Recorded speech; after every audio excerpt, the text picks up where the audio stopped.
होशियारपुर। लाल किताब के फरमान में एक पीली कोड़ियों के बारे में या इसको कह देते हैं कि समुद्री जीव से जो बनती है उसके बारे में कुछ बताया गया है कि कैसे बुध को ठीक करने के लिए इनका प्रयोग किया जाता है।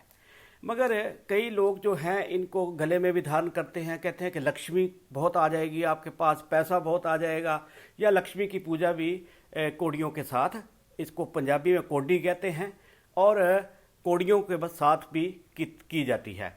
तो लाल किताब में कोड़ियों, जिसको सी शेल कहते हैं, एक समुद्री जीव से बनता है और इसको जो इसका ये प्रतीक है लक्ष्मी का भी। बुध जब मंदा फल दे तो कहते हैं कोड़ियों को जलाकर उनकी राख दरिया में पानी में बहा देनी चाहिए, जिससे कि उसका जो मंदा फल है वो बुध का ठीक हो जाए। अगर लॉटरी, सट्टा, वाणी दोष, व्यापार में घाटा, बहन, लड़की, बुआ, मासी, इन पर मंदा असर, दिमागी रोग, खराबियाँ हों तो क्या होगा कि गंध का पता ना लगे, जैसे किसी को सुगंध का पता नहीं लगता वो क्या है, नाड़ियों और दांतों के रोग हों तो समझना चाहिए कि बुध मंदा फल दे रहा है। और इसमें लाल किताब में एक और बात कही गई है कि कुव्वते वहा, यानी संभोग करने की शक्ति में भी कमी आ जाए, तो संभोग करने की शक्ति में भी कमी आ जाए तो इसका मतलब है कि भी बुध मंदा ही असर दे रहा है। तो ये अरबी भाषा का शब्द है कुव्वते वहा। तो अब बात करते हैं कि अब क्वेश्चन ये है कि क्या बुध को ठीक करने के लिए पीली कोड़ियों को जलाकर उनकी राख को पानी में बहाने से सब दोष दूर होंगे, या कोड़ी को पास रखना चाहिए, या कोई कोड़ी जो है उसका और कोई प्रयोग करना चाहिए। तो लाल किताब में, असली लाल किताब में इसके बारे में क्या है? सबसे पहले, बुध अगर किसी का खाना नंबर 3 में हो या बुध का पितर ऋण हो, बहन भाई, बहन लड़की का ऋण जो बोलते हैं, तो कोड़ी की बात करते हैं लाल किताब में। तो इसमें एक प्रोवर्ब भी आता है कि तू तो कोड़ी का भी नहीं है। कोड़ी का मतलब, कोडी का भी पंजाबी में कोडी का कह देते हैं, तो वैसे कोड़ी का भी नहीं है। कोड़ी का मतलब तेरे पास कुछ नहीं है, तेरा कोई मोल नहीं है। तो कोड़ी समुद्री जीव के शरीर का कड़ा आवरण है और इसको बीच में से खाली होने से ऐसे इसका इस्तेमाल बुध के लिए किया जाता है, क्योंकि बुध जो है जो भी बीच में से चीज़ खाली है मगर गुलाई में हो, तो कोड़ी गुलाई में तो है नहीं।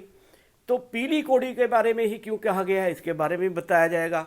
तो समय के साथ साथ इसका प्रयोग जो था कोड़ी का, वो चौपट खेल में भी किया जाने लगा, कुछ खेलों में भी किया जाने लगा। तो कोड़ी का प्रयोग लक्ष्मी पूजा में भी किया जाता है। कोड़ी को इस्तेमाल जो है गुर्दे और पित्ते की पथरी में भी किया जाता है।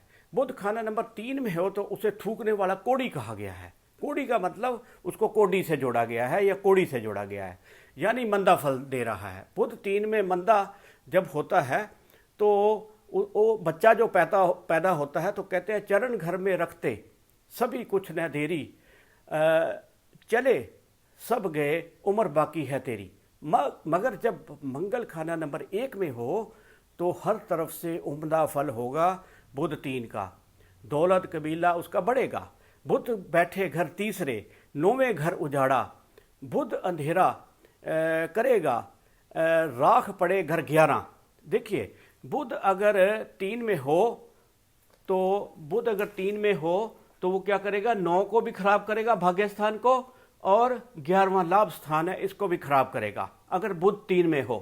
तो उसके लिए कहता है, आगे क्या कहता है, उसका एक श्लोक है कि मरे 4 और 5, चौथे भाव को और 5वें भाव को भी ये मारेगा ही। बुध शनि जो मंदा, तो रवि सूर्य से डरता है।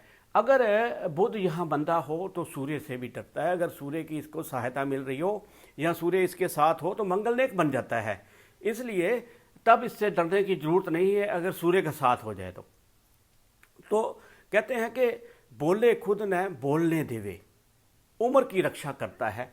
अगर सूर्य साथ में बैठे तो वो कहते हैं इसको बोलने नहीं देता सूर्य जो है, और बुध जो है उसकी मतलब कि बुराइयों को वो ख़त्म करता है। तो बुध जो है जद्दी कोहड़ी 3 में 3 में इसको जद्दी कोड़ी, जद्दी जो पुरखों से चला आ रहा है। कोड़ी का मतलब जिसको रोग होता है, कोहड़ का रोग भी कह देते हैं, तो कोड़ी भी कह देते हैं। किसी की जड़ काटने के लिए शेर के दांत या तलवार से ज़्यादा बुरा असर करने की ताकत का मालिक होता है यहाँ पर, अगर बुध को ठीक ना किया जाए।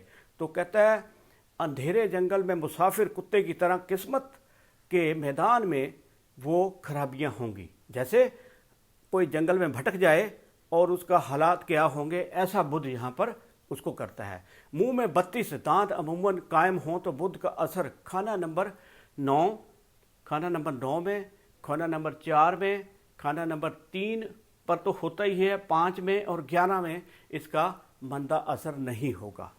तो कहता है कि पक्षियों को मूंग साबत डालता रहे 3 वाला, तो उसका मंदा फल जो है वो कम हो जाता है। और एक बात ध्यान में रखनी है कि बुध 3 वाले को कभी भी मूंग दाल साबत नहीं खानी चाहिए खुद।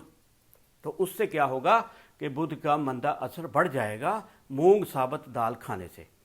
तो नंबर 1 तो ये बुध 3 में हो तो पीलियां कोड़ियों को जलाकर राख करके उसकी दरिया में बहाने की बात कही गई है। दूसरा कहा है कि बुध का पितर दोष हो तो भी पीली कोड़ियों को जलाकर दरिया नदी में बहाने के लिए कहा गया है। बुध पितरिन लड़की बहन को तंग करना, इनके बारे में तो दोष बनता है। जब भी बुध के साथ चंद्रमा, इसका बहुत दुश्मन है चंद्रमा, 3 में या 6 में, इसके 2 घर हैं बुध के, 3 या 6 में अगर आ जाए और 9 में मंदा कर रहा हो, 11 में मंदा हो रहा हो, तब क्या है कि पितृऋण बन जाता है, पितृदोष बन जाता है, जिसको काटने से ही इंसान को सफलता मिलती है, नहीं तो उसके जो है बहन और बेटी का ऋण जो है उसके ऊपर रहता है। तो बुध का जो पितृऋण है उसमें एक श्लोक लिखा है कि हजारों भटकते हैं लाखों दाना, करोड़ों से आना, जो खुद करके देखा आखिर खुदा की बातें खुदा ही जाने। मतलब आपके पास 100 सियानप हो, 100 आप अच्छे हों, मगर कोई काम आपका नहीं चलेगा। बुध खाना नंबर 3, 6 में और चंद्र दुश्मन का साथ हो तो पीली कोड़ियों को कुल खानदान से, कुल खानदान का मतलब आपके जो खून के रिश्तेदार हैं उनसे लेकर 1-2 कोड़ी सबसे लेकर उसमें राख करके उसको जलाकर उसको दरिया में बहाने को कहा गया है। तो जवानी में बहन लड़की को धोखा देना, किसी की पुत्री और बहन की हत्या करना, पेट में लड़की को मारना और बहन के साथ छल करना और उस पर जुल्म करना, इनके क्या है साधारण चिन्ह हैं अगर पितृऋण है किसी के ऊपर बुध का।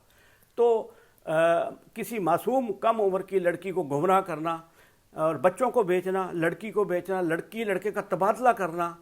जैसे कई बार आपने सुना होगा कि हॉस्पिटल में वो किसी का लड़का उठाकर बदल दिया, लड़के की जगह लड़की रख दी, लड़की की जगह लड़का, ये भी बुध ऋण बनता है, बुध का दोष बनता है। अगर आपकी आमदनी जो है चवन्नी हो और खर्च रुपया हो जाए और घर में मौतें होना शुरू हो जाएं, तो इसका प्रभाव मामू खानदान पर भी बुरा पड़ना शुरू हो जाए तो समझो बुध का पितृऋण स्टार्ट हो गया है। तभी कोड़ियाँ पीली की बात की गई। पीली क्यों की गई है? कोड़ियाँ कई तरह की हैं, चितकबरी भी हैं, सफ़ेद भी हैं, पीली भी हैं। पीली थोड़ी सी, बहुत ज़्यादा पीली नहीं होती, थोड़ा सा उनका भाव हरा भी होता है। तो बुध को ठीक करने के लिए उन्होंने साथ में, क्योंकि ये 9वें भाव को भी खराब करता है, तो 9वां भाव है बृहस्पति का, तो बृहस्पति को भी साथ में उसको ठीक करने के लिए इसको जलाकर अपने से दूर करने की बात की गई है कि इसकी राख को पानी में बहाना चाहिए। और आम बुध का उपाय नहीं है, मगर ये ध्यान रखा जाए कि सिर्फ 2 जगह ही इसका वर्णन आया है, इसके बाद कहीं इसका वर्णन नहीं आया। ना इसको कोड़ी को पास रखने के लिए, ना इसको, मतलब हम ऐसा नहीं यूज़ कर सकते कि इसको हर एक जगह पैरासीटामोल दवाई की तरह या पेनिडोल की तरह हम इस्तेमाल करते रहें। नहीं, सिर्फ 2 जगह पर इनको जलाकर राख करके इनको बहाने के लिए कहा गया है। तो ये सिर्फ वहीं पर यूज़ करनी चाहिए जहाँ पर कि इनकी ज़रूरत हो, कोई भी उपाय बगैर ज़रूरत के ना किया जाए। इसलिए आपको ये बात का ध्यान रखना है कि बिल्कुल विश्लेषण और कुंडली का और वर्षफल का भी साथ में देखकर तभी कोई उपाय किया जाए, वैसे कोई उपाय ना किया जाए। सत श्री अकाल।